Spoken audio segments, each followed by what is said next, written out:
It looks like the committee's here. Councillor McGee, Councillor Hightower. I see a few folks that we need to promote up. Brian, Kara, Todd, who are going to be presenting for us. So I don't know who's behind the screen there, but if you could move up a couple of the attendees there.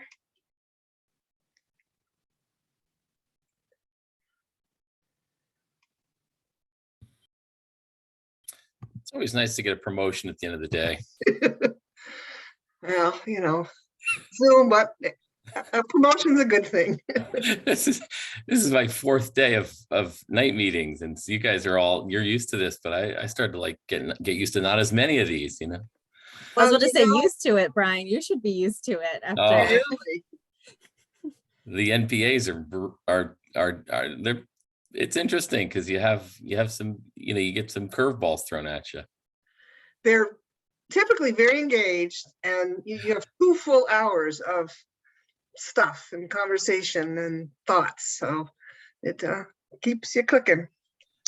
Yeah, it's great. Yeah. Okie doke here. So this is the CDNR committee, Thursday, June 27th, 5:03. And I think we will begin. I would accept a motion to approve the agenda. So moved. Second. Oops, we messed. I guess I can second that. All in favor of approving the agenda? Aye. Aye. Okay. Take a motion to approve the minutes from our 12/16 meeting. So moved. Second. All in favor? Aye. Aye.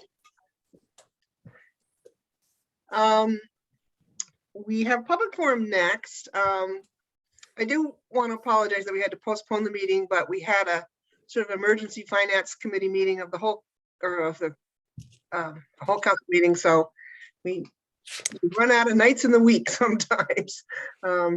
I see only one participant, and I don't know if that person is interested in commenting. Nope. Okay. So then we will move on. Kara has been working ferociously these last few months trying to collect survey opinions on how to spend some of the ARPA money, and it's exciting that we have a report, and so I'm going to let her take over and explain to us what she's found. Okay, good evening. So I believe most of you have had a report in your hands already, the engagement report.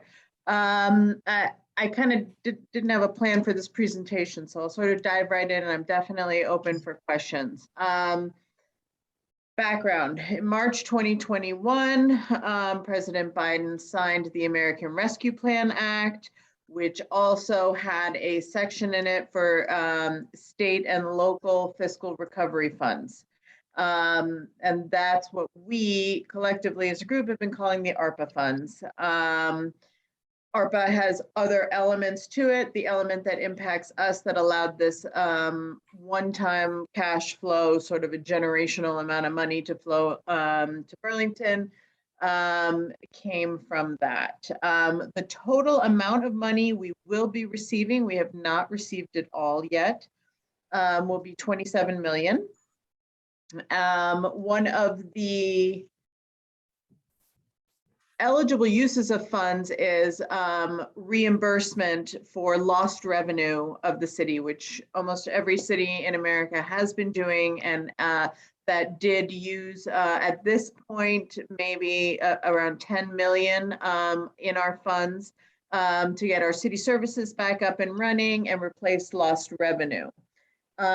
We have also drawn on the ARPA funds through a series of memos to continue funding for the ongoing health response, things such as wastewater testing, which the city continues to do, to get a community resource center, also known as the Warming Day Station, up and running, that CEDO is helping to manage at the old VFW, and to do some economic and community reactivation, some small business support, as well as council had approved use of funds for a retention bonuses for our depleting police force.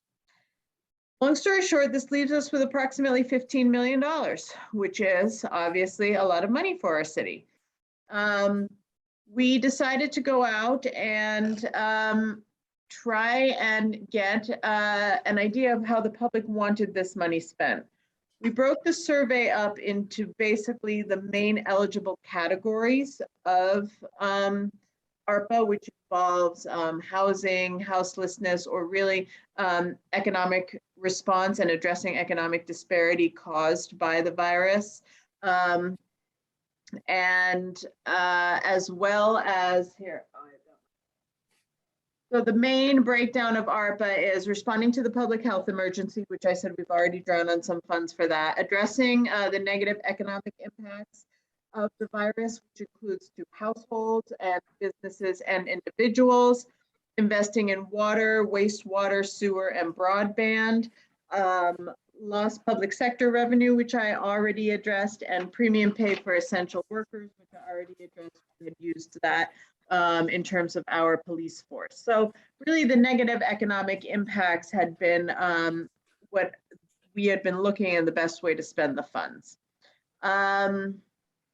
We did outreach. We created a survey addressing these issues as we thought best. We have a task force that we had convened internally in the city. We worked with the administration and my staff. We've also worked with the Vermont League of Town and Cities. They have a special consultant just for ARPA, and the survey was devised. We had it translated into 8 major languages. We had mailers sent to every residence in the city of Burlington. We had lawn signs placed in all neighborhoods. We appeared on various local shows on town meeting TV, and also on YouTube. We worked with the Trusted Community Voices team in CEDO. We made paper copies available for those who did not have access to technology. We placed volunteers in the Miller Center City Market, the library, Jake's One Market, the YMCA, the Family Room, ALV, just to name a few. And then we engaged a lot of our community partners, everyone from the Burlington School District to the King Street Youth Center, to COTS, to the Racial Justice Alliance, and all departments of the city as well pumped it out in their networks.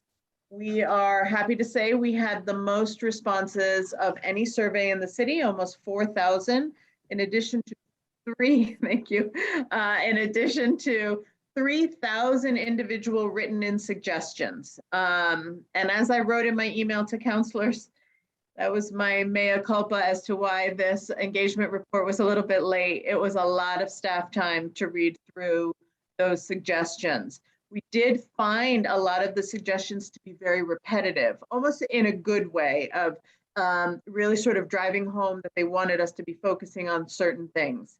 I will say,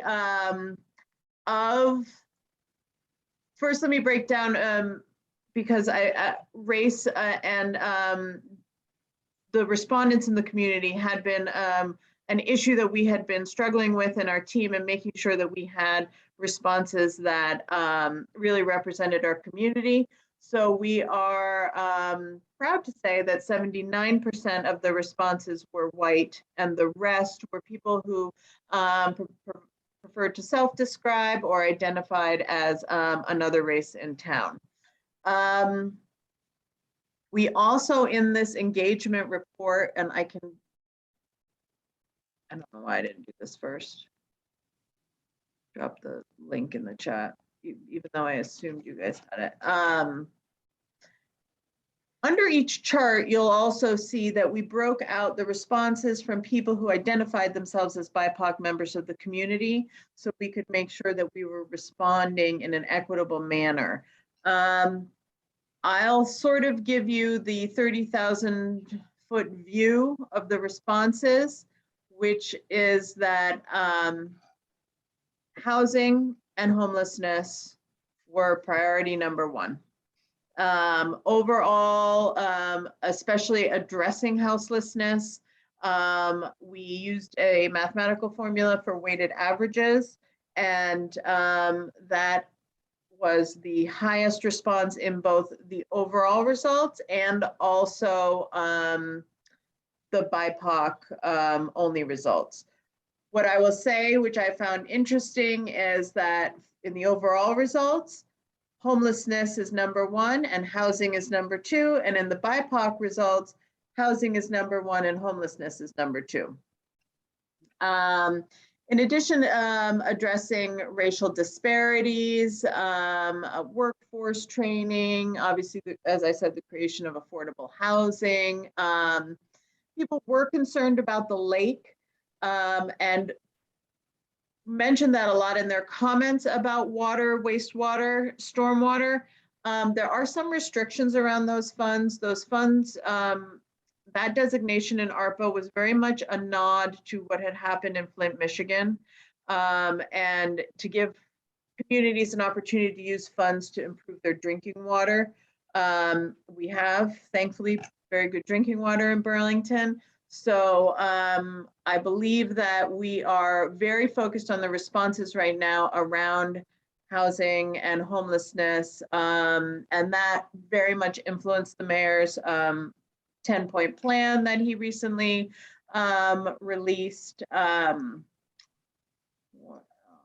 So in terms of businesses, people were really concerned generally that businesses had access to capital. So whether it was low interest rate loans or whether it was grants, we have obviously throughout the pandemic, we've granted a lot of money through some flexible funding and also through CDBG funds to our small businesses. I do think low rate loans would be really helpful in stabilizing our small business community.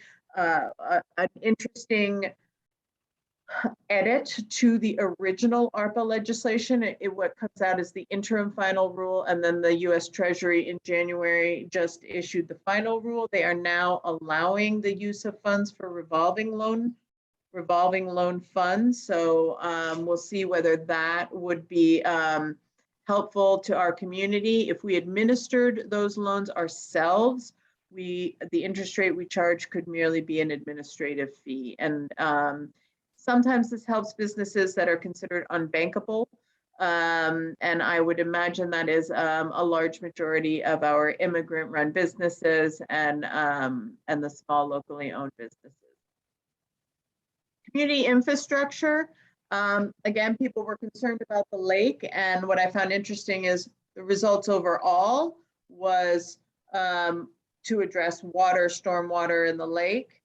Was number one, and number two was investing in creating a community gathering space for food, music, art, and more. However, in the BIPOC only results, we found that investing in a community gathering space for music, art, and food was number one. And so I found that interesting, and I'm taking that under consideration as well.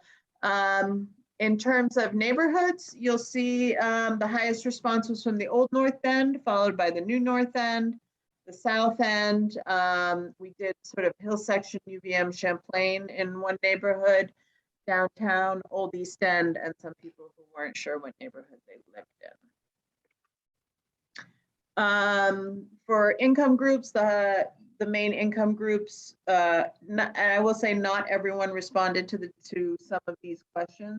We left those questions optional because we find when people get to those questions about income and things of that sort, they abort the survey and we don't get the final results. So we made these questions, but of those who answered these questions, the average annual household income was from 50 to 100,000. That was the largest amount of our responses. And qualitative responses, which are the 3,000 written in responses that we plowed through. We tried to create them in into chunks because many of them were very much, could be related to one another. Construction of tiny homes came up time and again. Mental health and substance use disorder as well. Affordable housing, work programs, low barrier beds, low barrier. People were very clear, not just in terms of substance use, but in terms of previous criminal history. Some of the shelters that we have here do not accept former incarcerated individuals. For racial equity, there was a lot of concern around the school system, which, as you know, the city and the school system have a very unique relationship, but ultimately those comments were reflecting a desire that students would be able to see members of their own community in leadership positions in the school system teaching them. As well as there were a lot of responses about scholarships or subsidized BIPOC adult education. So making funds available so BIPOC members of the community could take their education to the next level, perhaps receive a certification that would help them. In terms of housing, as I said before, more affordable housing was also, written in many different forms. A lot of people did write in that they wanted us to find maybe old abandoned structures and convert them into existing housing, existing structures and convert them into housing. And as I said, access to capital for businesses and community infrastructure gathering spaces. So that was a pretty run-on, long-winded description, and I'm happy to answer any questions about the process around it and where we are right now. Thank you. Yeah. You did a lot of work there. Questions for Kara?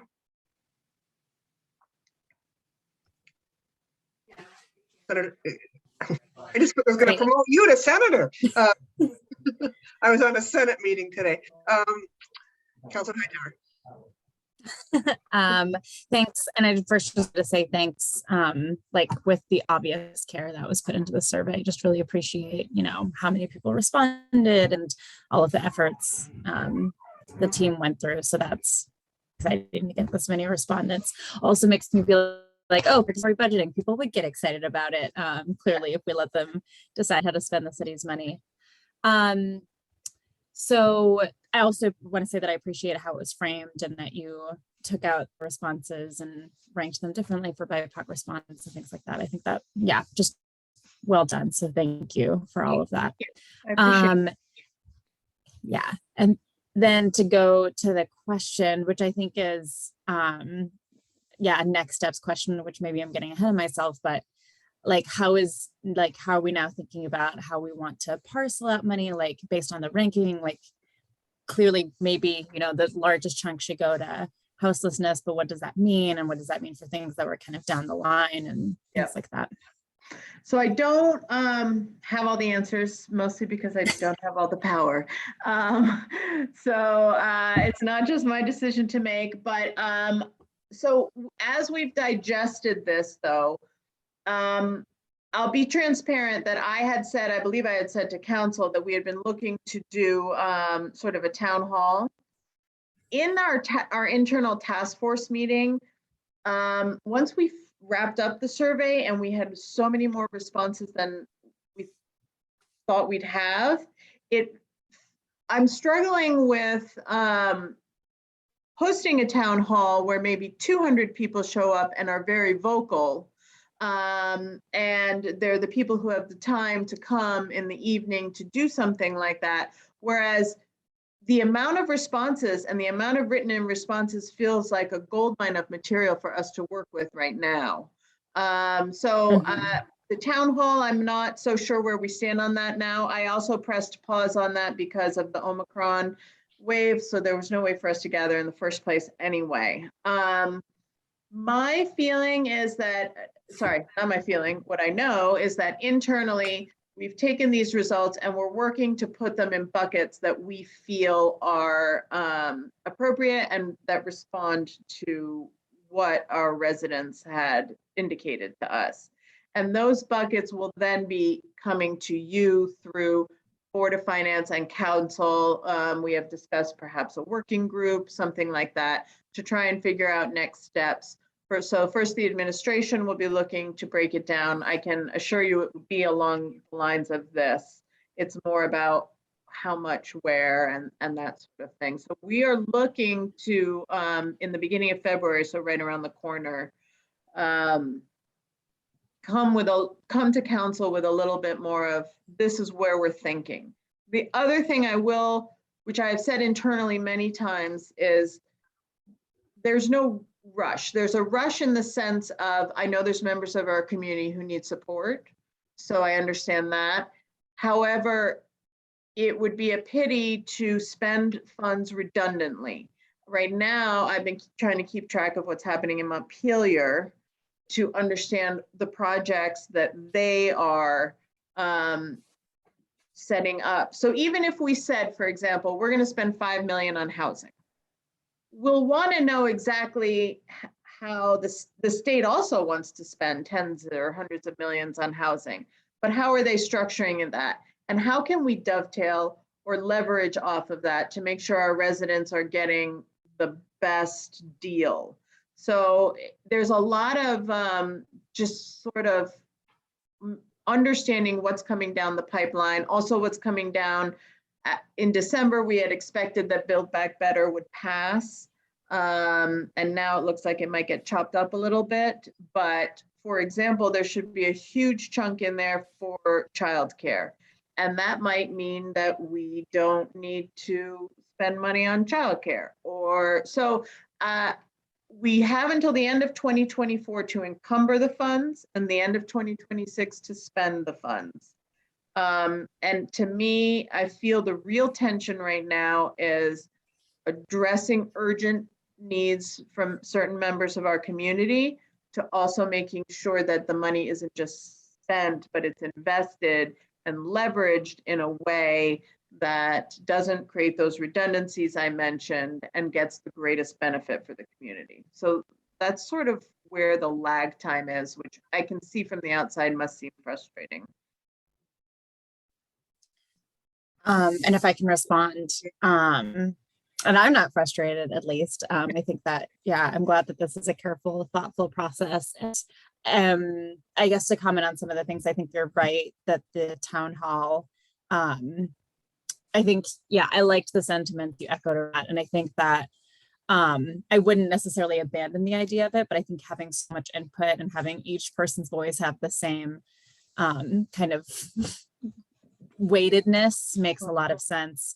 And then if we were going to put more effort into town hall, I think really having it be for the next phase. So like based on, what you all come up with and having people re-engage with that instead of having them engage with the same material again. And just having, a few more prominent voices.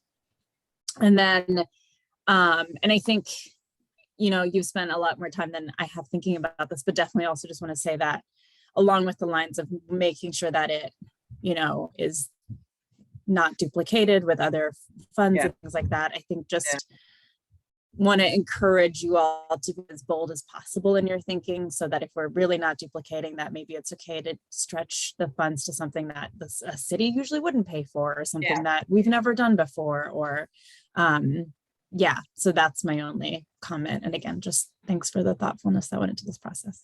No, that's fine. If I may respond, I first of all, I appreciate that response. And I totally agree that the goal is not to now disengage with the public. It's more that, wow, we got so much, and it would be a repetitive process with a smaller group of people. So maybe if we come with a little bit more of a baked plan and sort of hash it out with council and work on it that way and get feedback, then we could have another round of public engagement before we finalize things. That would also give us time, or give the legislature time, to sort of figure out exactly how they're planning on spending the funds, and the devil's in the details on a lot of those things as well. But in terms of stretching beyond what a municipality usually does, I agree. And I was struck by how many people wrote in that they wanted the city to look at mental health and substance use disorder, and how that is historically been an issue that the state has dealt with. And I feel like there's a sense that more could be done. And where would we fit in that conversation? I don't have the answer to that, but it has been.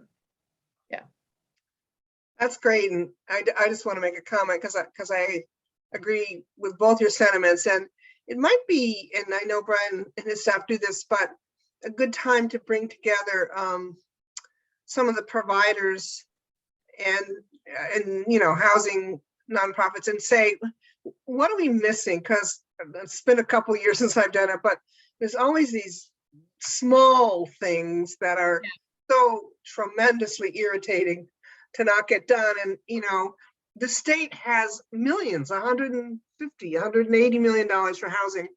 I think that's fabulous. And we're going to see some really good proposals out of that. Yeah.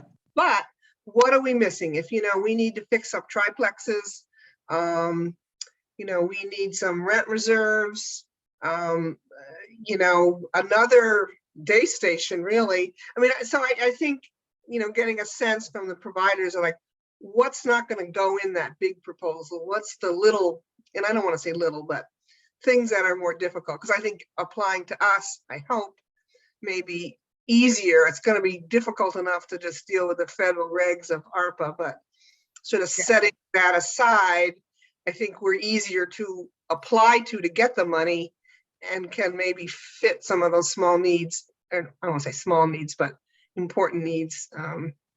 So I just think that getting that kind of, I would be interested in that, and maybe a little work, maybe more internally or with CEDO staff, reaching out to those providers. Yeah, and definitely CEDO, like and I'll let Brian speak in a minute. You know, I'm helping to manage the process around the funds, but we definitely have the people at the table who have the expertise. For example, I don't have an expertise in housing, and that lies firmly with CEDO. And so Brian has those connections, and I know there's, you know, a lot of conversations going on. And this will be good because of the work we're going to describe in just a minute that Todd will lay out for the consultation process for the home ARP funds, which is like ARPA just missing the A, but it's really the same. It's the same idea. Okay, that's good. And again, I think letting some of the providers know that we could fill little niches instead of big niches. And those can be very, very impactful, definitely. Yes. Yeah. Yes. Yeah. Other questions for Kara? Thank you. Thank Again, you. thanks for all the work you did. That's No, my pleasure. It was an interesting project. I will hang on for a little while longer, but I do have to attend a high school basketball game. So I will exit at some point, but please reach out to me anytime if you guys have any further questions. okay. Thanks. Thanks. I guess Todd and Brian next. First of all, they can explain the ARPA without the A funds. And then we're required to have a public hearing on this. We are not quite there yet because the staff still has more work to meet all the wonderful guidelines in submitting this. But I asked that we go ahead with this because I'm anxious to hear what your preliminary thoughts are and how this would sort of dovetail with the rest of the planning we've got. Great. I'll just give a couple opening remarks just to get us going, and then I'll ask Todd to join us. I think Todd will need to be, he's already a panelist, and he'll need to do some screen sharing because I think he has maybe a couple of slides. We'll see that in a minute. He's also having some technical issues, He just texted me he fell off this meeting, or perhaps, no, he's still on actually. So I will just start at a high level to say that the home program, which began in 1990 due to the Cranston-Gonzalez Act, was the first significant investment in affordable housing production in decades when it arrived. It was really a huge shot in the arm, and it's much appreciated. Burlington became what is called a participating jurisdiction, which is similar to CDBG, Community Development Block Grant funding, and that term is called entitlement community. But a participating jurisdiction is a city or a county or a state government that receives the money directly from the federal government annually based on a formula. And so our home funds are in the neighborhood of $500,000 a year. That's the typical amount. In this case, home ARP, which is sort of the added funds to the home program at the federal level, and it is the American Rescue Plan Act, but they took off the A for home for reasons I don't fully understand, but it's basically from the same pot and the same act to divert money to the home program to use the infrastructure that is already in place in jurisdictions to disperse home funds, with a special emphasis on serving those who are experiencing homelessness or at risk of homelessness. So Burlington, our allocation is around 1.5 million, and we are basically trying to, what we've done is we've put out the word and gathered feedback from a variety of stakeholders in how these funds should be allocated. So if Todd has the capability, I wasn't able to answer his call. He just tried to call me. I'm having a sense that his computer has failed him tonight. So I can provide probably some high level remarks about what we have received from this process. So the council. I noticed Todd's back on as an attendee, so he maybe needs to be promoted. Yeah. Okay. So he's back. His technical issues hopefully are done for the night, and hopefully he'll be able to stick with us here. Yeah. And because he's more prepared than I am for this, so I would be winging it with you. I have to confess, I have enough to wing it, and I'm okay doing that. But I'd rather have Todd do it because he got an assignment, and he usually takes it pretty seriously. So, Todd, I see you there, and I hope you're gonna get the hook and pull me off the stage in a minute. The brave new world of technology. Yeah. Who'd have thought 2 years ago we'd be? I have to tease him though, because if we could have kept him actually in Burlington, he'd have the high-speed internet that we all have through fiber optic, but he's in South Burlington, just over the line, and boy, I'll never let him live that down. There you go. Well, so maybe then we need to expand to South Burlington. I think BT needs to roll out all over to the towns around us. All right. Todd, so, you just signal us or text Brian when you're ready. So. Yeah, and it could also be city IT support. So we do have some equipment issues sometimes with our equipment. But let me just look up. Let me get the document, which will help us. I could dig this up here. Let me just see.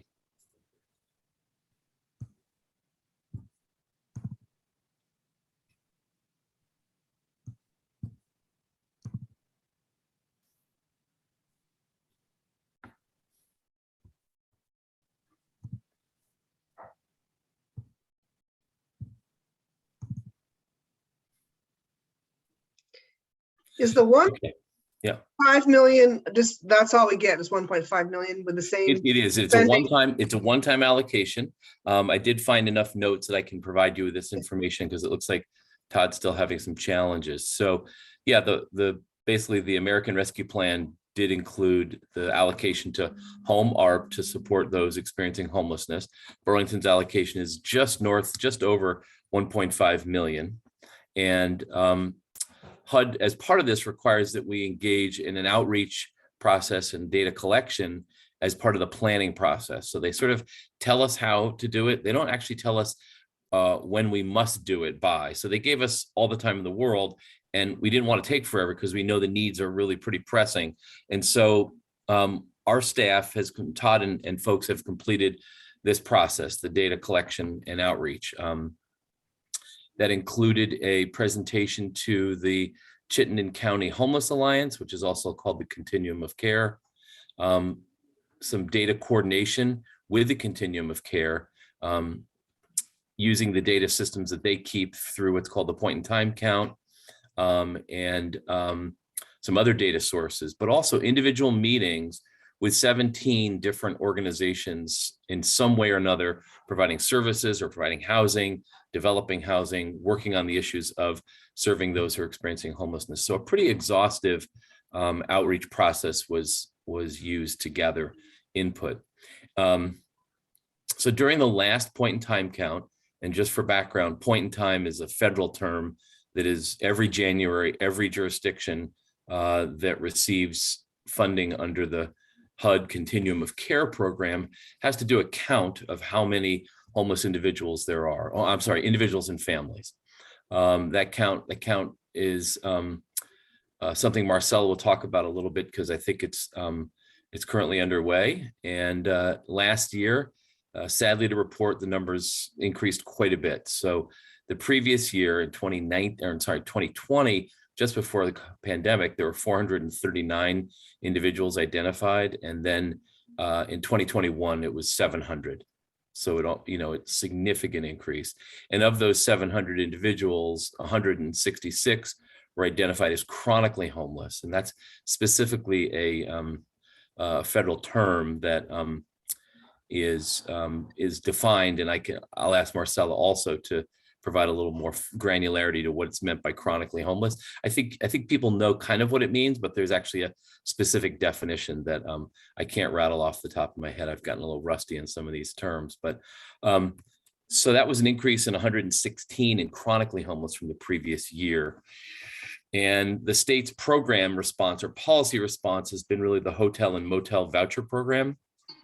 And that's serving more than 500 individuals in 345 motel rooms presently in Chittenden County.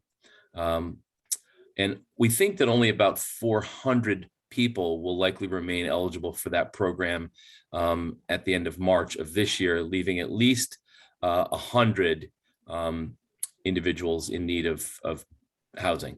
There's real restrictions in terms of who can get into the program that may make that number actually even greater. So that's a real concern that was identified. And as of now, we're expecting about 220 new permanent units through CHT created over the next year throughout Chittenden County, with 45 of those dedicated to folks experiencing homelessness. CHT is planning and about to open another shelter, essentially with 20 beds. So that will be coming online actually within the next month or two. Where is that, Brian? I believe that's the one in South Burlington, but I have to confirm with Marcella. It's not in Burlington. It's either South Burlington or Williston, actually. So from the stakeholder meetings, what we found was, I guess I just got a text from Todd saying if Harrison gets promoted, he has the slides to run through for you. And We're doing it. He's got it up now. I don't know if you can see it. Great. I'm looking at my notes. I don't see Harrison, but Yeah. Harrison, if you want to take it from there, I'm sure you'll. I'm actually here now. I don't know if you can hear me. Yep, Yeah. you got it. Apologies for that all. And yes, it's we'll blame it on the South Burlington bandwidth out here. And so thank you for your patience. And thank you, Brian, for filling in for that intro. So I understand that we've looked at the sort of single snapshot of the data around homelessness.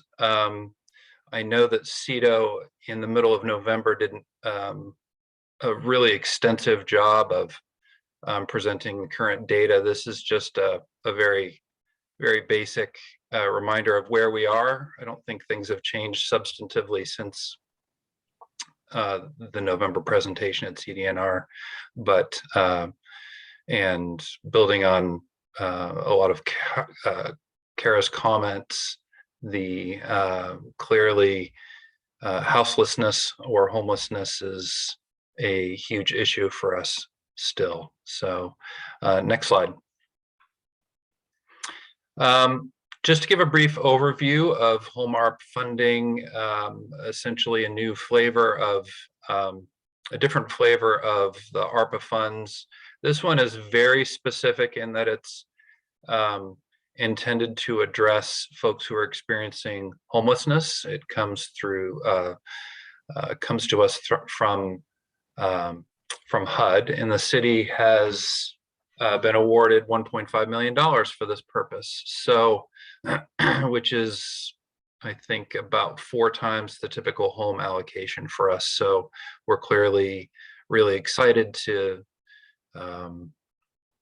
make the best use of this funding.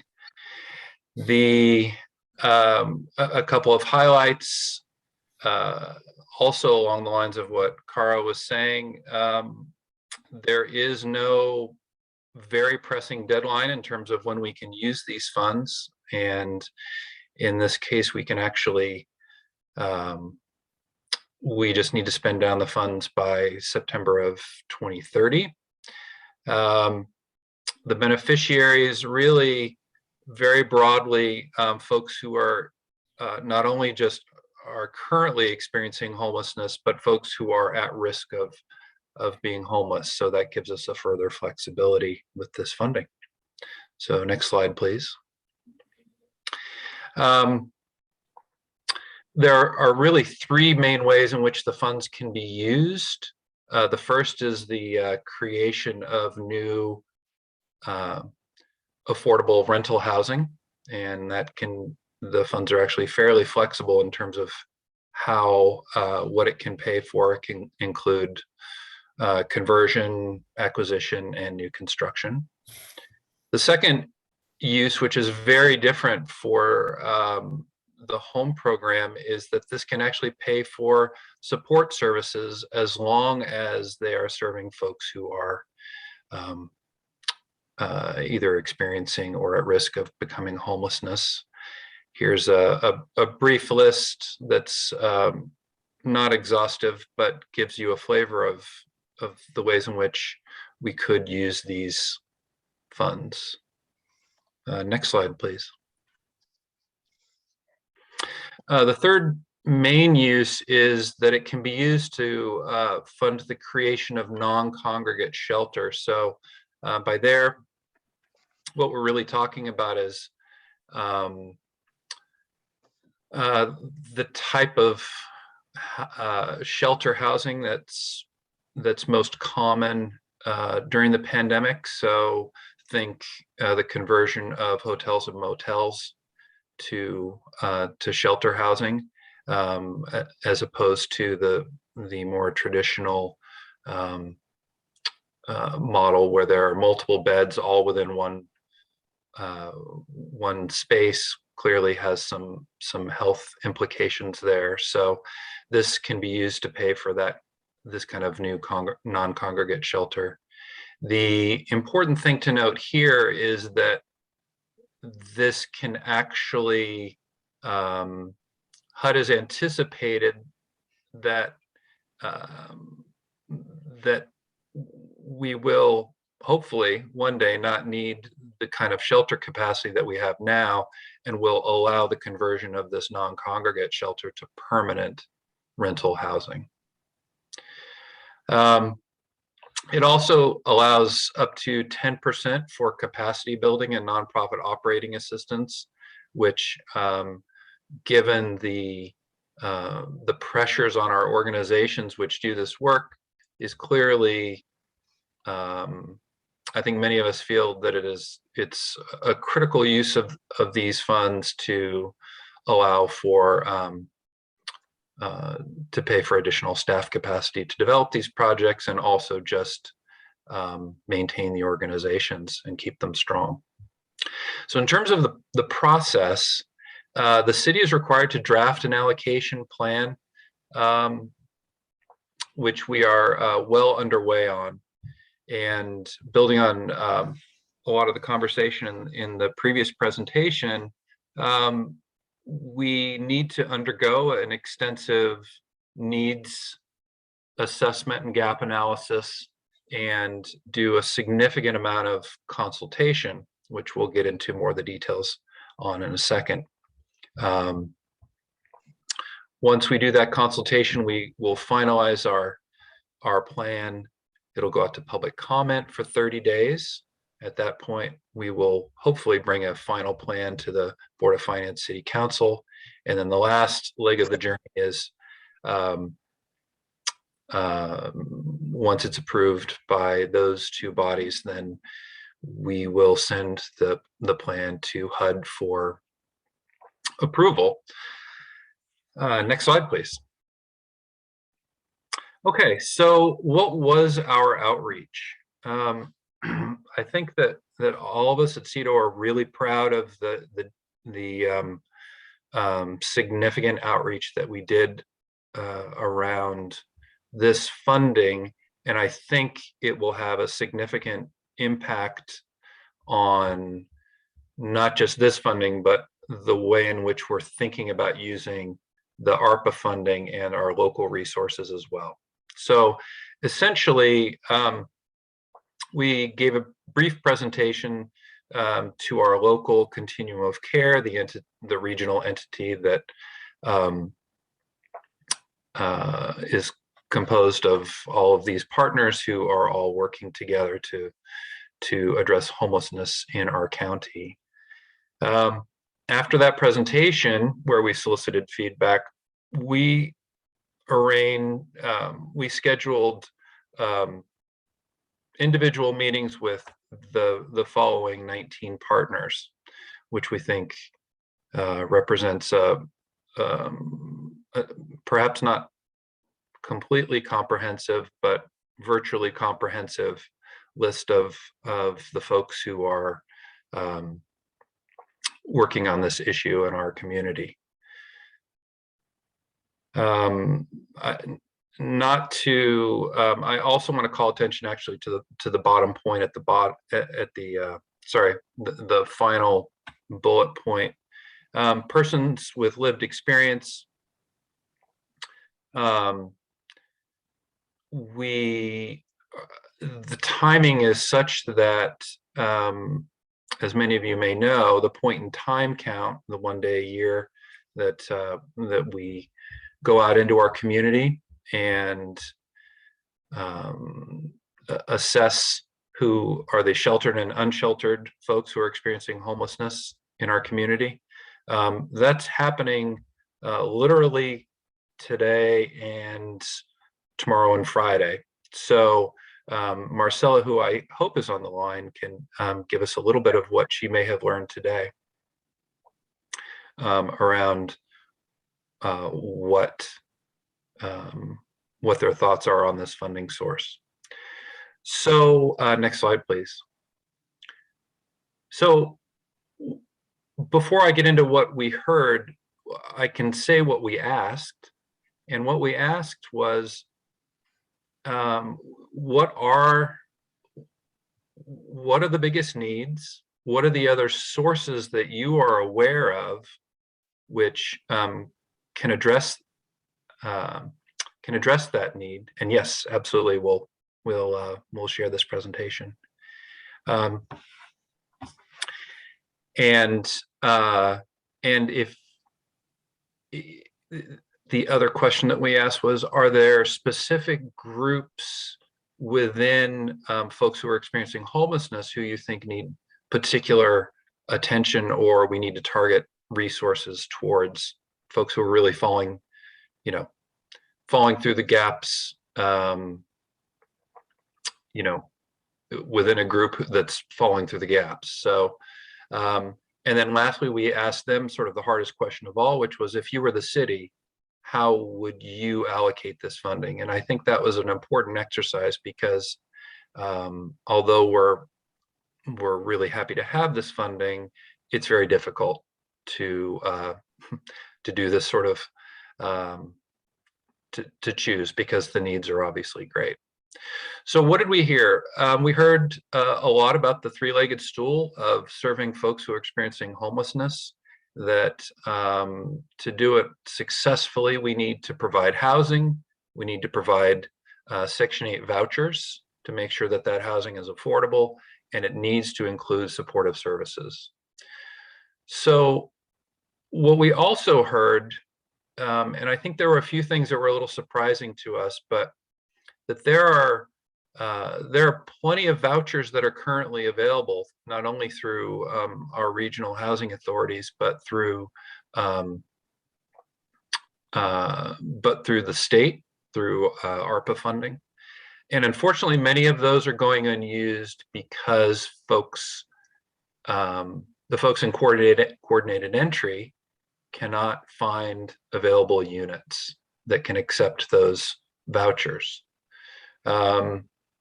What we heard overwhelmingly was that any new units which are produced intended to serve folks who are experiencing homelessness must include services. And in some cases, if services aren't provided, you can actually be doing more harm than good, which I think was surprising again to many of us. The idea that that failing in housing is something that can actually snowball. And part of the assumption here is that that the state will continue to provide some level of shelter and service resources. We heard that there's absolutely a need for no barrier or low barrier shelter and permanent housing, even beyond what we're seeing in a new place. The preference conversation was interesting because what we really heard was that among groups like, really HUD is asking this question, and what we're interested in, are there groups like, veterans, youth, folks experiencing domestic violence, that are really not, that we should really be targeting with this funding. And what we really heard was that those who are chronically homeless and those who are suffering with mental illness and or substance abuse are those who we should really be making sure that these funds are targeting. And so the bottom line of what we heard was that between services, vouchers, shelter, and new rental housing, is that the vast majority of folks said it was a hard decision, but they felt that using the funds to create new affordable rental housing was the preferred. That was the biggest need and would have the highest impact. So where are we now, and what are the next steps? So right now, we recently concluded our consultation with our 19 partners, and I think we have essentially considered, done an analysis of what we heard, and based on that, we're going back to some key partners to figure out how can we maximize these funds at this point and make sure that we're blending home ARPA and the local funding that we're getting. I know that earlier this week I went to a HUD webinar,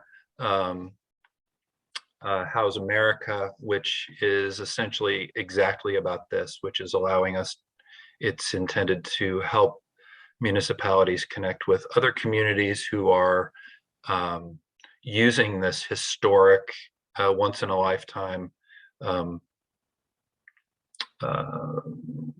amount of resources in order to make the biggest long-lasting impact. So once we conclude that process, I think we hope by mid-February to finalize a draft allocation plan and release it for public comment. That'll be a 30-day comment period. About halfway through, we hope to hold a public hearing to again, hear from not only the folks that we consulted with, but other folks who we haven't heard from yet, to hear what they think about our plan for the $1.5 million. And at the end of that process, finalize the plan, bring it to Board of Finance, City Council, and hopefully submit it to HUD for approval. HUD has 45 days to approve that. So we are hoping that by late April, the plan will be approved and we can issue an RFP for whatever use or uses we identify in the plan. So that's a lot of me talking. I'm happy to answer any questions. We also have some other folks, I think, on the call who, including my colleague Harrison Martin O'Brien and Marcella Gange, who may be able to answer questions better than I can. I see Marcella still as an attendee if you want to, she's got anything to offer, but Councilor Hightower. Just a clarifying question, because you started to talk about something about harm. And you're surprised to hear about the harm that some of these programs have, and I just wasn't clear on what that meant. Or yeah, what we heard was that that it's not enough just to put folks who are experiencing homelessness in housing without services, because it can actually it can result in folks being evicted. It can result in losing a landlord reference. It can result in further damage to their credit history. And I think what they were really talking about was, I think our urge is always to house people as quickly as we possibly can. And what we really heard was, yes, but we just need to make sure that the services are there. And one thing that I didn't really talk about was, you know, part of what we have to navigate here is, how do we ensure that services will continue to be provided, right? Because we don't control those resources. This funding actually is a resource that we could use exclusively for services if we chose to. But even that won't last forever. And I think one of the interesting models that we've seen is something that Brian and I have seen in recent proposals from both Cathedral Square and Champlain Housing Trust, which is that services are actually baked into their operating budget. And so so that as long as the project is financially viable, which these projects are often very healthy, then there will be funding to provide services to folks who are on site. And I think we're all really interested in something like that. What that actually means, though, is that for there to be such a healthy operating budget, we may be subsidizing projects more than we have in the past. And so it's all a bit of a balancing act, and we're still sort of feeling our way through it. And I hope I answered your question, Counselor. you did, thank you. Yeah, good. Councilor McGee? Thank you, and thanks, Todd, for running through that. This is very helpful.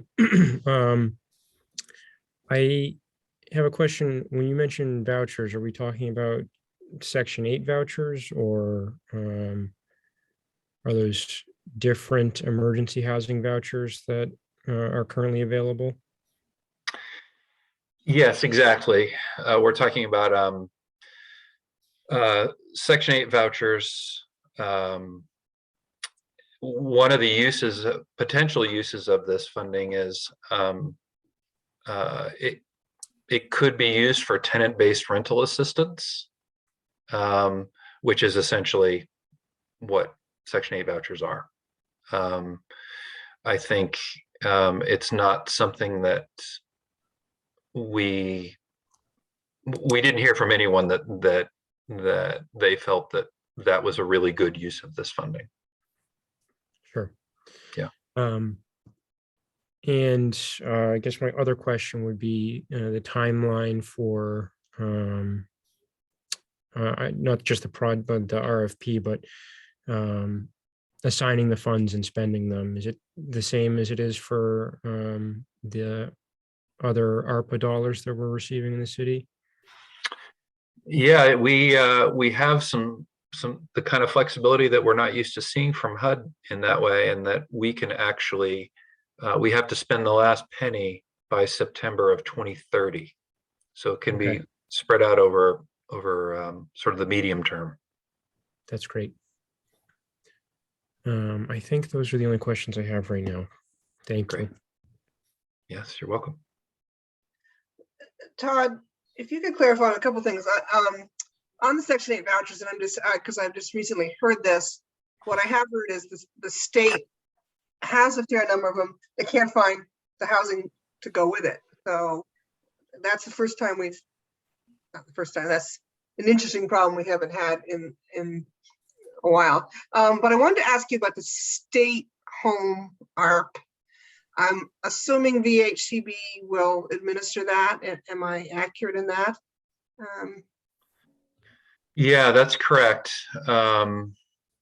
They are, I think they received 9 million. I may be wrong about that, but yes. So it's they're administering that. My understanding actually is that they have their current plan has them prioritizing virtually all of it for the creation of new permanent affordable rental housing. And so a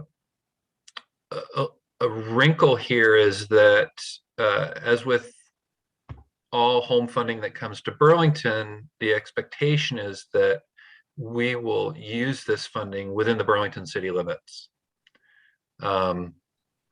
This is slightly, this is a little bit weird for us because, you know, we're consulting with our continuum of care, which is a Chittenden County entity, and we sort of understand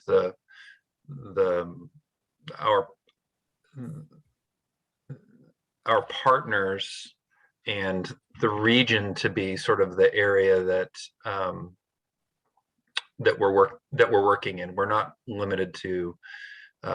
We understand that this is a regional issue, is what I'm trying to say. And so, even though we are expected to generally build or use the funding in Burlington, if the state chooses to, if we use the funding on a joint project, they could use their funding in home ARP funding in Burlington, or we could actually use our home ARP funding outside of Burlington. I don't see a scenario where we wouldn't be using it, where we'd be using it outside of Chittenden County, but we could do that. We do have that flexibility. Okay.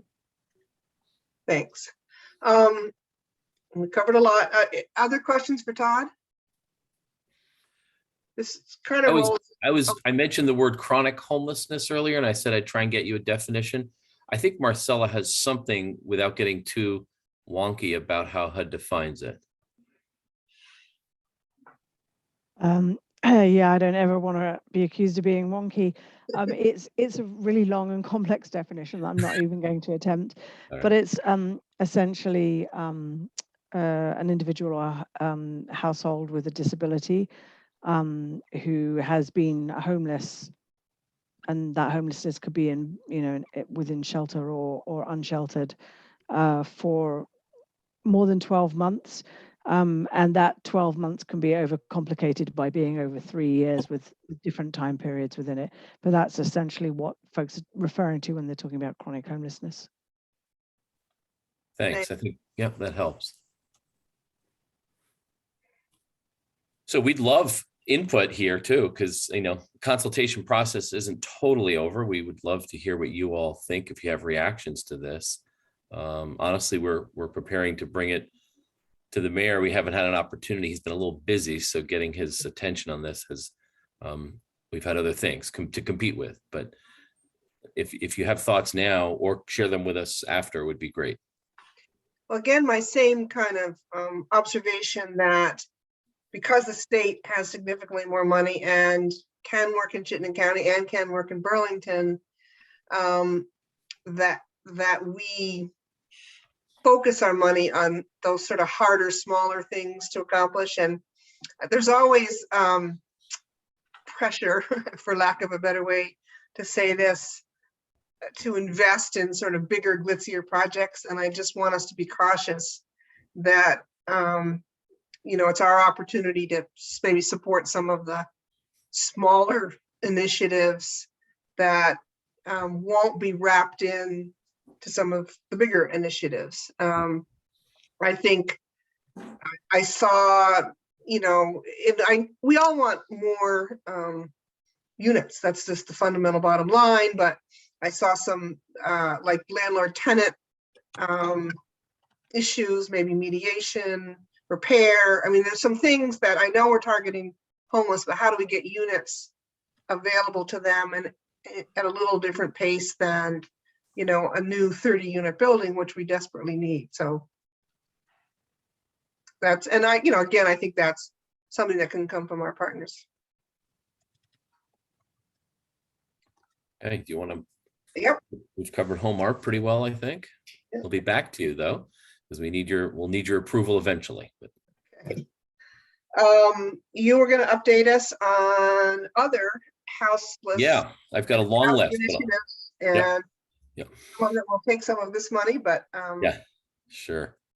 What I thought I'd do is run through the list. You'll be seeing this soon enough because much of this will be included in a communication with a budget request to allocate ARPA dollars to these, the first, I think, 4 items I'm going to cover. So I'll just cover them and we can sort of deal with them as perhaps a package and just know that they will be coming to you on the 7th, seeking approval.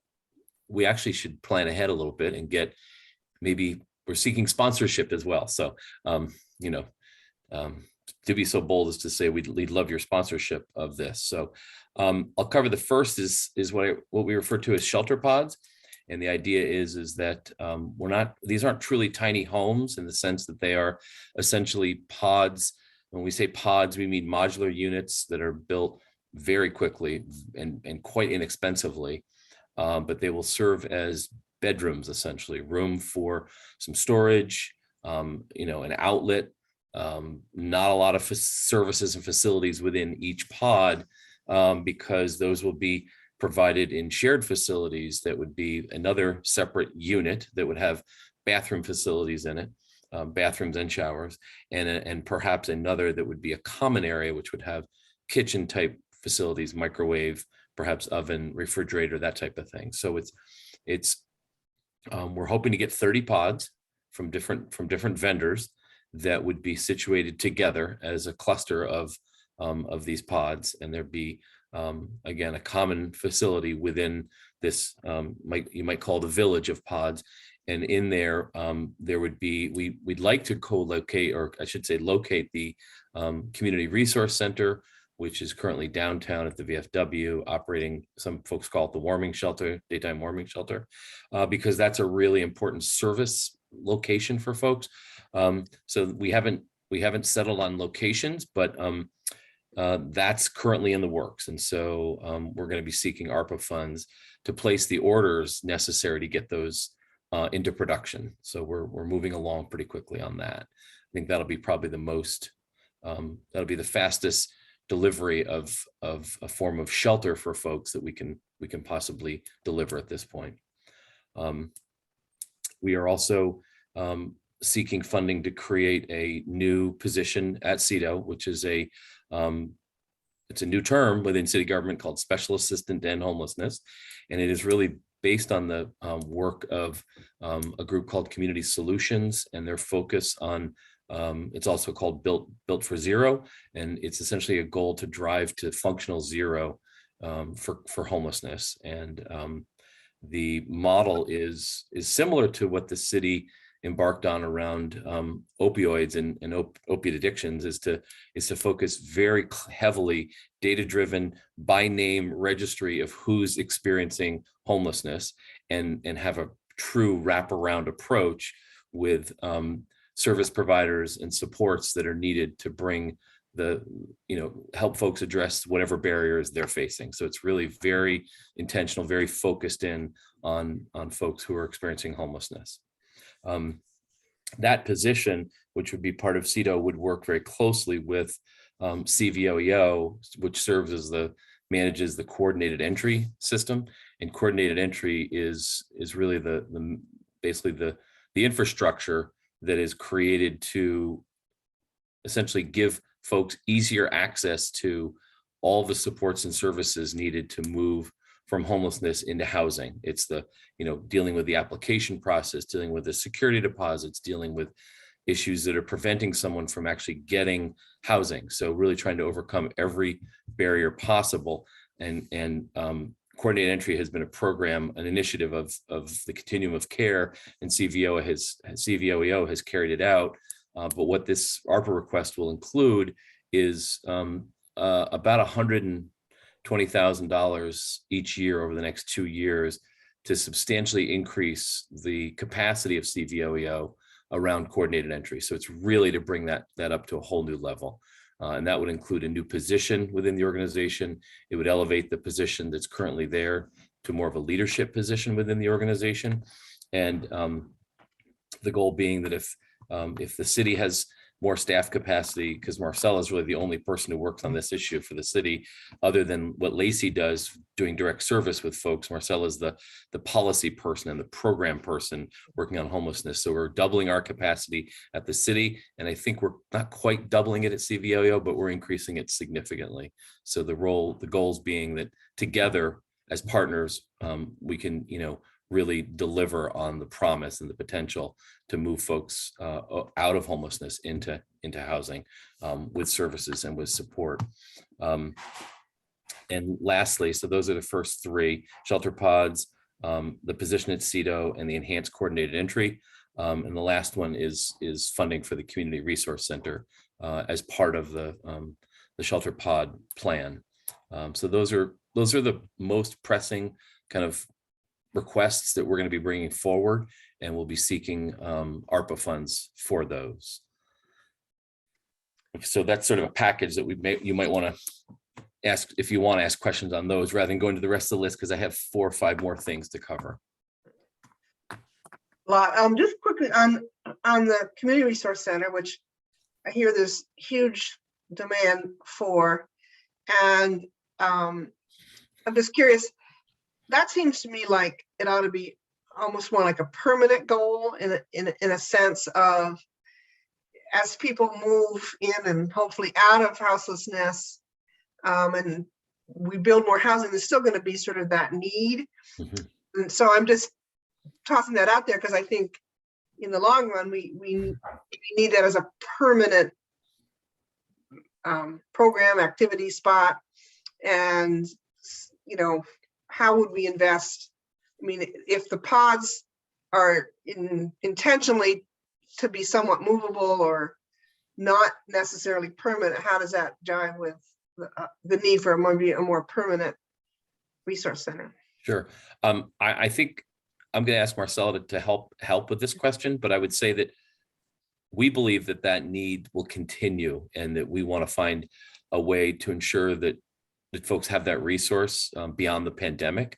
We're sort of trying to triage and say that right now we may have to do this as part of a pod project, but that doesn't mean that the future doesn't point toward having a permanent, bricks and mortar structure place where people can go. But Marcella, can you add to that? Yeah, I think so. We started the project last year as a low barrier daytime warming space, and CVOEO is operating it and is doing an amazing job. I've spent the day there today as part of the point in time count. And so was kind of working really closely with the staff there, and I can't speak highly enough of them and the, you know, the kind of respect that they give to the clients and guests that they're working with. So yeah, we started last year as a response to the pandemic and to provide a daytime warming space when many other places were closed during the pandemic that folks maybe would usually go to. We were taken aback by how well used it was, or, you know, what the demand was for it. And so reopened again this winter, and the numbers are way higher even than last year of folks that are using the center. So we're trying to move forward to make it a more permanent space. I think that there are really strong arguments for co-locating it with the shelter pods if we can, you know, depending on what the location of that is, if it's downtown, because clearly, like, the need is, I think, downtown for those kinds of services. So that's kind of why we're trying to move the two forward. There are cost savings for to have the two facilities running together, but there are also, you know, just the access for services. It really helps to support that need. Does that answer the question? And so we're in the VFW at the moment, and we're not sure how long we'll be able to stay there, but certainly kind of through the summer and into the winter. And just in terms of other sources of fundings, we heard a while ago that we think that we're going to receive some earmark funds from federal level, possibly this summer, which will help to support the staffing for the rest of this year. But as we said, we're kind of trying to look more long term to establish it as semi-permanent or perhaps permanent. Good.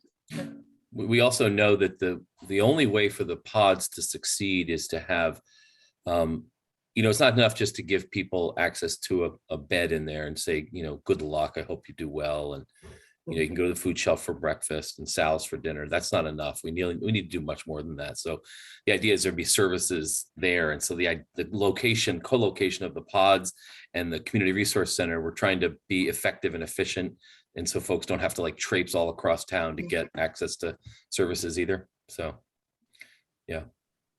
Councilor McGee? Thank you. I appreciate the work y'all are doing to try and do this urgently while making sure that we're also doing it correctly. And you just want to recognize the challenge that we have. It seems like the more money that comes into the state, the harder it is to figure out where the best place to spend it. That's kind of the one takeaway that I'm coming away with tonight. So we're waiting to see what the state's going to do, and trying to figure out how we can also support those efforts. But my question specifically around this proposal, or this set of proposals, I guess, is the timeline for the pods, if we envision this sort of going forward as planned, and you know, if we would be able to possibly expand the hours of the community resource center. You know, I think one of the things that I've been hearing from folks that are trying to access the GA program is just, you know, the hurdles of the amount of time it takes to get somebody if you call 211, and the time it takes to get a call back from them. And so making sure that folks have a warm place to go through that process and make sure their phone is charged, or you know, so I'm just curious if there's been any sort of thinking around that, those two areas. I'm going to ask Marcella if she has some thoughts on that. Yeah, we've had quite a lot of discussions about the staffing and staffing levels at the Community Resource Center, and obviously the hours impact that as well. It's really difficult just because of, I mean, the funding for the center, but also just finding staffing. There are real kind of limitations to finding staff at the moment. So that's one restriction. Yes, you're right that there are issues with accessing 211. I think my understanding is that the state's aware of it and they're working on it, and it's getting better. Again, today I was with the staff at the CRC, so I saw how much time they themselves are putting into assisting folks in getting into contact with 211. And there are still gaps, and we're also working with CVOEO on other ways of filling those gaps as well, which might be kind of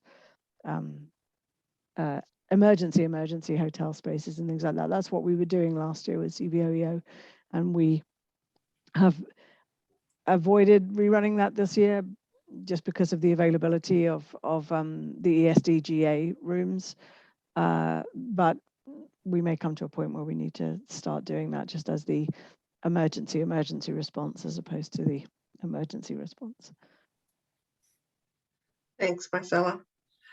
Brian, you said you had a few more things? A few more, yeah. I just wanted to update you on some actual projects that we're looking to, we are going to be supporting in some way. And I don't know, I can't say right now if it's CDBG or Home ARP or ARPA, but I'll just say the COTS project, which is on Main Street across from Edmonds. They have a family shelter there, and behind the shelter is land that they have some funds for. They've raised a little over $1 million to build apartments there for folks, families that are leaving the shelter and are ready to move into housing. So that is a project that would be 16 units that would be serving homeless families. So that's a significant increase in resources that is COTS is working on right now, and we've pledged some support to that. In addition, the VFW redevelopment, which has been mentioned a few times, will include approximately, I believe that's also about 30 units. It's changing right now because they may add a floor, so I don't want to be quoted on the number of units, but whatever they build, 25% will be dedicated to folks experiencing homelessness or having recently or at risk of homelessness. So, and it may be more. That's sort of a threshold. That's like a bottom, sort of a floor, not a ceiling. I think I wanted to mention the point in time and count, but I think we've covered that a little bit, what's happening with that. In order to, get an assessment, we'll know in a few days on how things, what the count has found. So we'll know a lot more, but we anticipate that showing that the population is, significant. Whether it's gone up or down over last year, it's still too many. I think it's worth noting that the administration has included full funding in the FY23 budget discussions so far, and I don't think it will be different. I guess we should wait until the vote has happened on March 1st, but for the Housing Trust Fund, and if that funding if it's fully funded, it will nearly double what the trust fund has available, which is a significant infusion of dollars to help. We also expect to see some more payments into the trust fund from projects where they're choosing the payment in lieu option rather than building the affordable units. And so that will help us provide additional funding to leverage other dollars.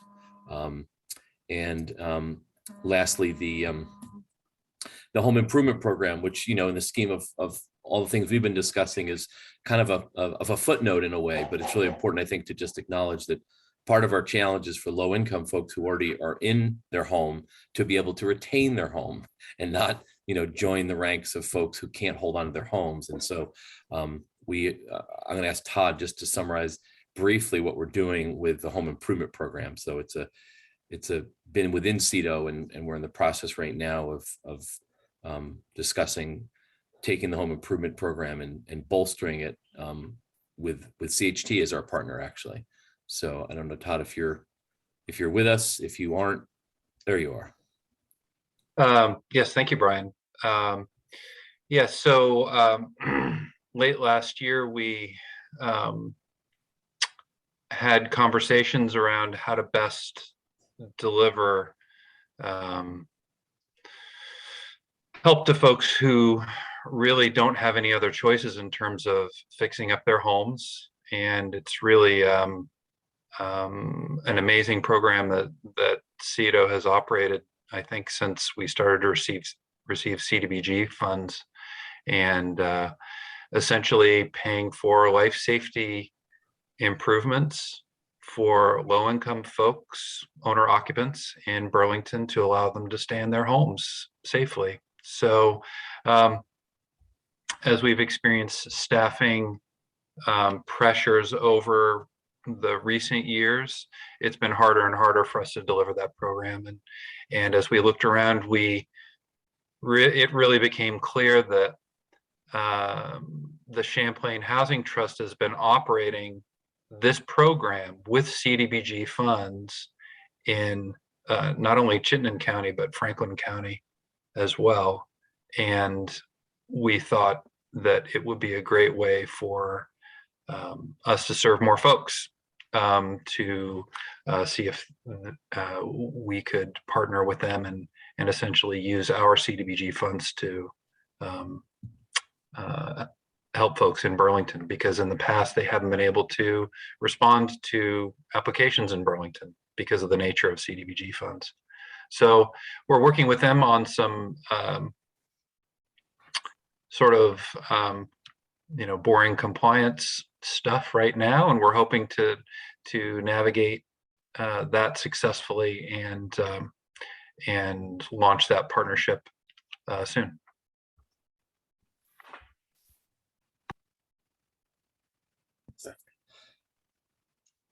So I think that's, in summary, that's what we've got going on. There's more stuff to cover, but I think for tonight, that's probably good, because you have other items that you all want to talk about. So as far as housing and houselessness initiatives we have underway there, I think that's it.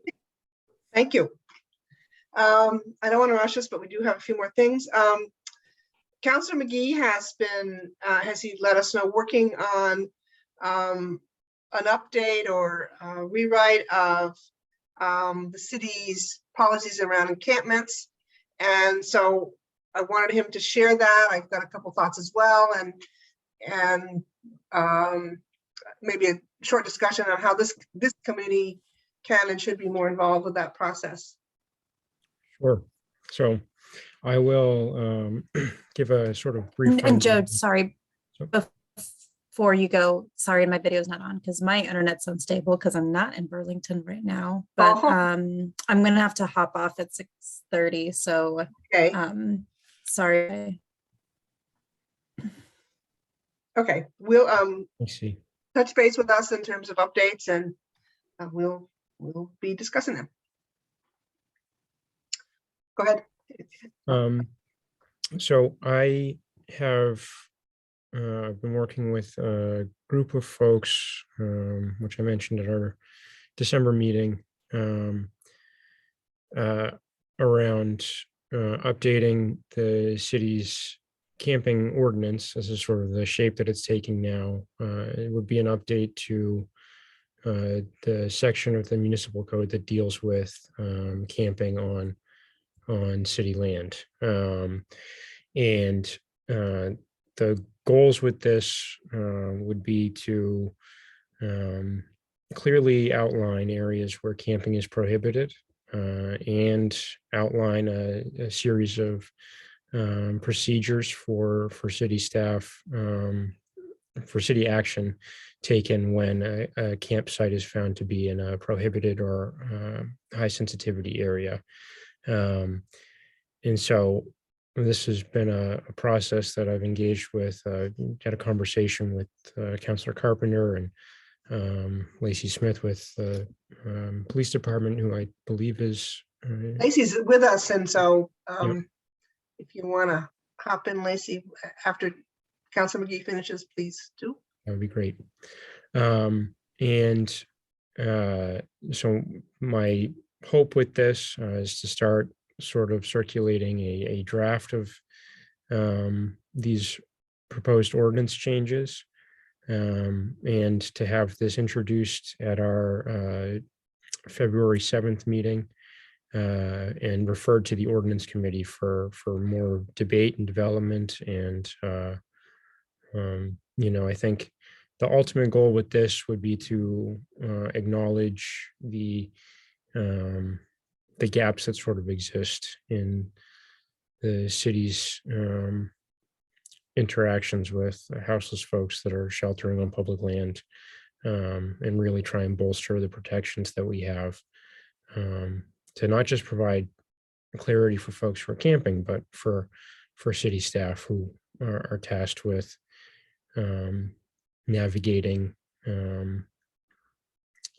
identifying, and having to potentially move a campsite. So that is sort of the brief rundown that I have. And as we start to move forward with this, I'm going to be circulating a draft of the policy. I've been waiting to hear back from some advocates. I've been in contact with Vermont Legal Aid, the ACLU, and CVOEO as well. So with that sort of intro, I'd like to open it up for discussion. Thanks, Joe. Joe and I did have a long conversation the other day, and he's really done a lot of work on this. But I, in reviewing it, I have expressed my concern that the program, at least as in draft, very affirmatively would allow camping in Burlington. And I would like to see us have a conversation. There's sort of two routes. For instance, Montpelier's done a lot of work on this in terms of protocols and procedures, what's high sensitivity, what's not, all of that. And I think we can learn a lot from them. But their approach really is how to deal with an encampment when you find it, as opposed to saying you can set one up here. And so I would like to see us have that conversation before we refer it to ordinance, because ordinance typically needs guidance on kind of what sits behind it.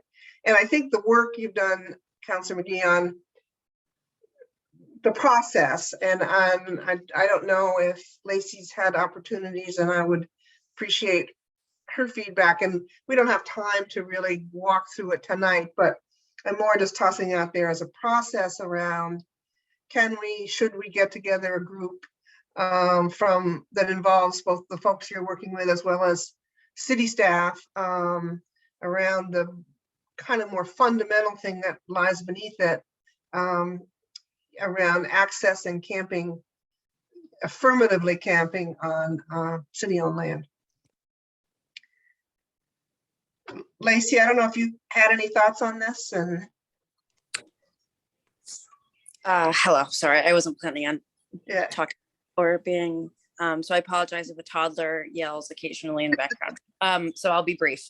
I was gonna get my kind of thoughts and edits to Councillor McGee tomorrow. I didn't really have like, I mean, it was extremely thorough. So again, like the time and the energy and the effort, I really appreciate, because I know it shows just how much you've put into it. So, and I really, I mean, I don't really have much to say pro or for it. I think that there's a lot of really good things about it that sitting down and having conversations about what it would look like to let people camp or give kind of permission, and just having the conversations around it doesn't make sense to do it that way versus actually like providing space. And I think parks is really valuable in this conversation, because they really honestly, besides the police department, they're really at the forefront of this issue. They go to they're going to trainings related to it, and they really are philosophically kind of very much leading the way, I think, department wise, around how to think about the outdoors just being another way of providing shelter. So I do think that it would be beneficial to kind of try to collectively sit down and really just think about it kind of in those sorts of ways, like what would they both look like and what looks like it makes the most sense for Burlington, given that we know our green space is limited and we know that it's also limited that's outside of a park. So it would probably have to be kind of within a park, which would be different for Burlington. But I think it's all good conversation and one that we really should be having because I think it has the potential to just be a more humane way of trying to work with folks that are living outside instead of kind of right now we move them around. And is that really the best use of our time? Is it the best use of city resources? I don't have the answer, but I think that it would be interesting. And I think it would be healthy for us to sit down and try to have those conversations. Thanks. Thanks, Lacey. Brian, I don't know if you've got sort of thoughts on it. It's an issue that I think is, we spent some time last year, this committee did last fall, and we really tried to get someone to take Sears Lane and run it as essentially a sanctioned encampment. And I still think it's worth as a community discussing, because I understand that all the efforts we've just discussed around housing don't recognize or don't speak to the folks who aren't looking to live in some sort of structured housing with a program with services. There will be people for whom that option just still doesn't work. And how do we handle and in a compassionate way provide for that segment of the population? Perhaps it's a small number, but it still nonetheless it's a segment of folks who experience homelessness that always, I think we need to keep in our mind about this. And I mean, I think there's value in the idea of sanctioning locations, but I tend to think that there may be some need for a little bit of support that goes with it, around things like hygiene and, sanitation and things like that, for certainly to maintain a level of safety and protocols for that. So I think there's a lot in this. And I think maybe I like the idea of CDNR coming together with public safety, perhaps. I think, is Zariah the only one who overlaps on those committees, or is? Yeah. And digging in a little bit to this issue, because if you bring it to ordinance without having spent time, I think it's a much bigger challenge, especially given that there's only a month and a half of this ordinance committee left, and it will be a new ordinance committee that needs to get up to speed. So I think this joint committee idea could get you further along if you were to use that approach. Sure. So I could see, a process maybe where we introduce this and it first comes to CDNR, where we schedule a joint meeting, have some sort of group conversation with CDNR, public safety, and the ordinance committee as well, where we can have that discussion. Because I do think, I feel like, at least in the conversations I've had with, I can't take all the credit for this. A lot of folks have worked on it, put a lot of hours into it, and the conversations that have been had with folks who have worked on Montpelier's camping policy, folks who were involved in the initial discussions around our sheltering on public lands policy that kind of is sitting in limbo in the city right now. The hope of this is that we can sort of take the best elements that maybe some of those other policies left out, and try and get those implemented. And so this does also outline certain levels of meeting people's immediate needs around sanitation. To your point, Brian, about making sure that we're providing adequate facilities for bathrooms and showers and waste removal. And I'd also like to see sharps containers as part of that, those provisions. So I think there is a larger conversation to be had, and do hope that we can start that process on the 7th and maybe kind of envision an official process for us to go through, so that we are making progress and moving this along, hopefully to get it in place before we're having these conversations again. So we're avoiding any sort of inconsistency on the city level in dealing with houseless folks. So that is sort of my where I'm at right now. I'm have been a little scattered today, so I apologize if I'm not communicating as clearly as I'd like to. But yeah, thank you, everybody. Thank you, Joe. I know how much work you've done in this. And I do hope, I guess, just my limited experience, and former Councillor Pine has more than I, that sending it directly to ordinance, I don't think is going to be the right path, just based on how, I mean, often they are responding, you know, for instance, the Planning Commission. I'll just use short-term rentals as a thing. That went through a whole Planning Commission process before it went to ordinance. So I think a lot of times it's important to go to a committee of content, or lack of any other what else to call it, before we take that step. And then at some level, if it requires ordinance changes, and that's the thing, I did have a little time to talk to Attorney Richardson, who fortunately was very involved in writing the Montpelier thing, so he'll be intimately that. It depends on what we want to change. Creating a new policy is sort of different than, you know, how you introduce it into ordinance, and that's beyond me. So that's all the kind of thing I think people are going to want to know before or have that group conversation. And you know, I think we want to invite in Lacey and the park staff and others who are more intimately involved than I am, or any of us are. So, Sure. So we can certainly continue offline and get more feedback on that. Great. So the other two things hopefully won't take too long. I put on the agenda an update on just cause eviction, and Director Pine's been involved with this. It is now being considered by the House Government Operations Committee. Both Brian and I testified last week on it. We didn't get a ton of questions, so it's a hard committee to read. They are still seeking people to testify, and so there's a flurry around that right at the minute to maybe get some additional folks next week. So it's hard for me to read kind of where we are with it. It needs to get out of House GovOps. Sometimes they recommend that it do a flyby with a committee of jurisdiction, which in this case might be the House Housing Committee.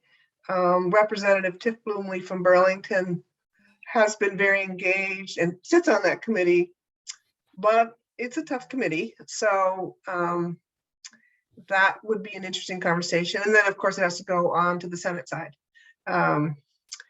Sort of next to that, there isn't been a strong interest, and I think a draft of a bill by folks statewide who would like to see a temporary just cause provision given the housing shortage, the continued pandemic. And so that's sort of happening in a parallel way, which is good in one way, but creates some confusion in another way. So we just need to be kind of mindful of that. I think our mantra should be, give it a try at the state level, but in the meantime, let Burlington have local control, which Vermonters love local control. Yeah. So, so that's my update. Any of you listening, and I can get, you know, if you've got thoughts on testimony, I think the fear, which we know is high level out there, is, you know, how would this kind of provision impact the market? So I think there's some level of understanding of the tenant impacts, but we need to broaden who out there might speak on our behalf. I do think the question asked by Representative Anthony, perhaps of Barry, Mhm. Do I have that around how do you anticipate these cases being adjudicated was an interesting one. There were many years ago, Sarah, you were probably in on this as well, but there's an idea that, you need kind of a housing court rather than just everything going Yeah. to Superior Court. And anyway, so that got me thinking about the idea that these, we may need to address that eventually, but right now it's not something, it's not in the charter change, and we'll deal with that as we go. Well, I think that is a significant issue, and the fact that can we provide more mediation support or something like that? And again, it's not a charter change, but it's something we could think about now, but on some sort of parallel process. Yeah. I'm sorry, Councillor Hightower's not here. I know she was such a big supporter, but I don't know if you have any other questions. We'll keep you posted, and there may be a hearing on it next week. I'm not quite sure of that, but our final update, as you all know, and again, thanks to the great work of Councillor McGee, we adopted a resolution asking us to look at tax policy issues, which is a big bite. And Director Pine and I had this conversation about how and who can we invite in to help us with that, because it's, there's big picture, like maybe this is what we want, but how do you translate what you want to the numbers? And because we are so inextricably tied into the state with any of these decisions, how do we start thinking about it? So Brian and I actually have a mutual, I don't say acquaintance with the consultant who's done a lot of work in this. So you were going to check in with her, and maybe you can update us on that. Yeah, the person that Sarah mentioned is Deb Brighton. She's probably I think she's one of the foremost experts on tax policy in Vermont. Unfortunately, she has a full-time job now with the Joint Fiscal Office, so she's not available to us. She said it would Good also for them, but not for us. I know, she said it would be a conflict too, because it would, Yeah. Anyway, so she suggested though, do you remember Steve Jeffrey? He used to run the Vermont League of Cities and Towns. Yeah. That he does a fair amount in this area around Yeah. sort of tax policy, that he combined with Public Assets Institute, she thinks would be a good team to see if they'd be together interested in looking at this issue. She did add as an aside that this is like, it's largely completely unplowed ground. Like no one's touched this issue in Vermont for the municipal side of the equation. Obviously Act 60 and all the subsequent bills after that dealt with education funding was an attempt to try and make it progressive, our education funding, the taxation, property taxation for education. So, Deb thought more power to us for doing this in Burlington because no one else is taking it on. But that it's the right question to be asking ourselves is if we're going to continue, we're going to continue as a city to provide services. Is this the best way, the most optimal way to tax ourselves to fund those services? Is really, probably it is definitely an important public policy question. And so I haven't contacted either Steve Jeffrey or Paul Cielo. I've been a little preoccupied with the downtown TIF and other items like that. So, but I'd be happy to for your next meeting. I think we could get them to at least engage with us on a conversation.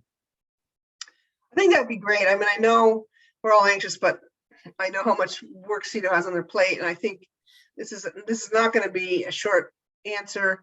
And I think embedded in this is the need to do some pretty detailed research. Certainly, when I was working with CAO Shad on helping design the small but relief program we have for the folks affected by the lag in the homestead credit, it became clear that there's information out there, but we don't quite know how to use it in terms of what is the net effect on households of property taxes versus the gross effect.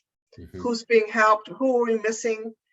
Changing that is a lift at the state level, and I know a number of state representatives, when this kind of blew up with Burlington, sort of said, how can we help? And we all got a blank stare because the math and the understanding of, I mean, just the homestead credit program itself is not an easy, it's not easy to understand. And, you know, does Burlington have any embedded disadvantages related to that? I can't answer that question. And I think that's where we need to at least start to get some expertise. And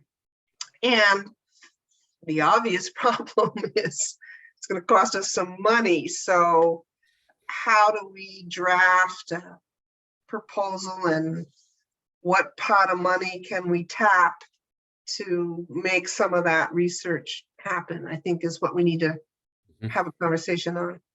And you all could perhaps seek support from the rest of the council, but you do have the council initiative funds that is budgeted for the year at 50. And I think so far, the only money that's been used is for redistricting. The amount you approved a couple weeks ago for the cost CEDOs incurred for redistricting, I think is the only allocation of that, unless I'm mistaken. I don't think any I other. haven't heard of anything. And I mean, I'm happy, or I hope, and we can certainly talk about it, but maybe, I don't want to lay anything on you, but maybe offline we could draft a sketch of what we think we want, and maybe if public assets or Steve can talk to us, we can kind of frame something that would help us. Certainly, that's doable. Yeah. Okay. Great. And I really, I think it's something we need to work on, but it's going to take us a little bit. Just as a side, which was not a task of this committee, but I just talked to Council President Tracy, and I think he now has gotten pretty close to filling out the committee on the reappraisal. So okay, we're getting within our, do we have any other business right at the minute that we need to talk about? So I'm good. Okay. It's always good to finish on timer. Yeah. 6 minutes before the end of the night. So I guess next meeting, I think I see some of these topics continued, so we will probably recraft some of them back on our agenda. And as always let me know if you've got other ideas. Yeah, we'll be in touch. CEDA will, to seek your support for the ARPA related homelessness initiatives that we have. So those will be coming for the meeting on the 7th, and we'll just contact you individually so we don't get into like that issue of committee discussion, the open meetings. Yeah. Okay, great. Thank you. Thank you all. I'll take a motion to adjourn. So moved. Okay. And I guess I'm here to second it. Okay, all in favor? Aye. Right. Thank you all. Have a good night. Good night, everyone. Night. Bye-bye. Stay warm, everyone. You too.